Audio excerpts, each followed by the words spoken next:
What's good, people? It is Tony the Savant. And before we get started, please like this video, share this video, hit the notification bell so you can be notified when I'm dropping content and going live on the channel as well. If you have not already, please subscribe to the channel as I drop content daily, go live daily, stay very busy on this platform. And last but not least, my favorite part, please leave you all's thoughts and opinions in the comment section, as I'm always intrigued to know what you all have to say about these topics that we discuss. And ladies and gentlemen, I was doing a little research and ran into an article about, I like to say, my coach. You know, being from Chicago, being that this gentleman coached us to two three-peats, and is regarded as one of the greatest NBA coaches of all time, Phil Jackson. Ran into an article. I guess he did an interview of some sorts discussing why he had never coached Team USA. Now, up until I seen this article, ladies and gentlemen, I thought I knew everything about the Chicago Bulls. Everything I thought I knew everything about every member of the legendary Chicago Bulls. Never did I realize that Phil Jackson had never coached the Team USA team. And it's kind of bizarre considering the fact, all of the other great coaches of NBA history essentially have, most of them anyway, that come to memory. I know Greg Pop was involved, um, uh, Chuck Daly, just thinking of the guys in his era. I'm trying to think who else was out there. But anyway, yeah, some of the greatest coaches in the Phil Jackson era have all coached Team USA. And it was always, well, not going to say always, but after reading this article and looking into it, it just became, I don't know, bizarre to me that Phil Jackson had never done this. But in the article, he explains why he never did. He never coached Team USA. And just going off, a bit of a paraphrase, basically said that his style of coaching, he felt like wouldn't be applicable to the Team USA format, considering that, Phil Jackson himself was always more of a private person, more of a reserved person. I think that it was peanut butter and jelly in a sense to have a guy like Michael Jordan, and a guy that coached like Phil Jackson did. Somebody of Michael Jordan's competitive level and somebody of Phil Jackson's coaching level probably went hand in hand together. I believe personally that Phil Jackson likes ultimate competitors. I think that if you do your research on Phil Jackson, you go back to his playing days with the Knicks, his style of play. He coached overseas. I forget what team that he coached before he came over to the Bulls. His style of coaching there, you just see that Phil Jackson has a very intense approach to the game of basketball, and it almost kind of rubs some people the wrong way. But in this article, he also highlights that he didn't feel like he would be able to get that many superstar players, on one page in such a short season, as Olympic tournaments typically go about 6 games.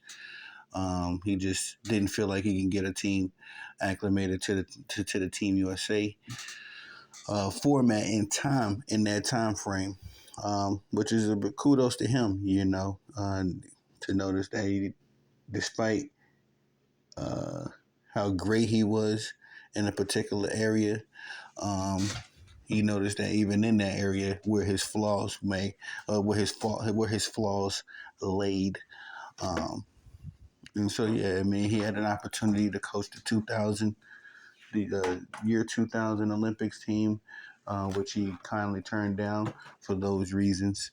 And ultimately, I feel like, just to throw my 2 cents in there, I feel like Phil Jackson fed off guys like Michael Jordan and Kobe Bryant.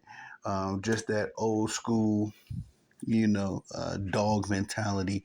Not saying that other players didn't have it, but I don't think they had it to the degree that Phil Jackson felt like he can coach you with. I think that Phil Jackson is one of those kind of guys that's uber committed. When he sets his mind on a certain mission or a certain goal or aspiration, he gets overly committed to it, and I think that's why his coaching style worked well with Jordan and Kobe. You know, it's the reason why Jordan, Kobe were the kind of guys that they were, and I don't think that you could just attribute it all to their skill level and what they were able to do on the court. It takes the game of basketball. A lot of people don't mention this, but 90% of the game is played from the shoulders up. There's a lot of thinking involved, a lot of memorization that goes into it. Outside of muscle memory, you got to know where to be, when to cut, timing, all that kind of stuff. And so to have a commitment to the game to the point where Phil Jackson would want to coach you, just looking around the other NBA All Stars or superstars, if you will, you're talking about maybe Hakeem Olajuwon would be as dedicated, but Hakeem was, his body was always kind of betraying him outside of the championship years. Um, and you look at a guy like Shaq, who's on record with saying that he was never he never worked hard in his basketball career.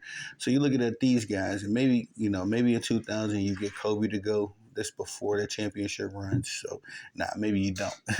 Maybe you don't get that Kobe to go. But regardless of the fact, um, yeah, the great Phil Jackson had never coached Team USA basketball, and for a guy that has completed three peats, I believe there's only like it was what three up until the time George. I think there's only 4 or 5 three-peats in NBA history. Phil Jackson has is the coach of 3 of them and almost made it 4 if Kobe and Paul Gasol and crew was able to complete the three-peat from the '09, '10, and 2011 would have been a three-peat for them. If they was able to complete that mission, that would have been Phil Jackson's 4th three-peat. But uh, we can at least say every time Phil Jackson won a championship, he went back to back. You know what I mean? He won it the very next year.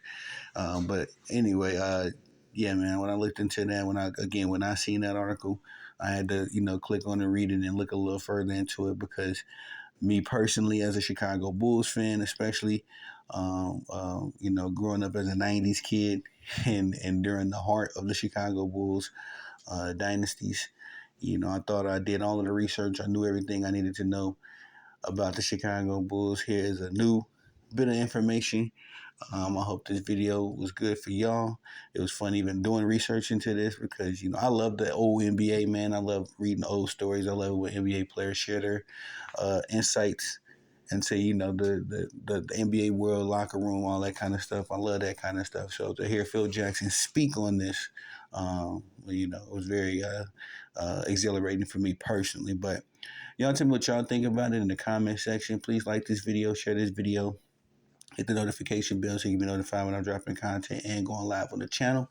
As well, if you have not already, please subscribe as I go live daily, drop content daily, stay very busy on the platform. And last but not least, please leave your thoughts and opinions in the comment section as I'm always interested to hear what y'all got to say about these topics that we discuss. I am Tony the Savant. Peace.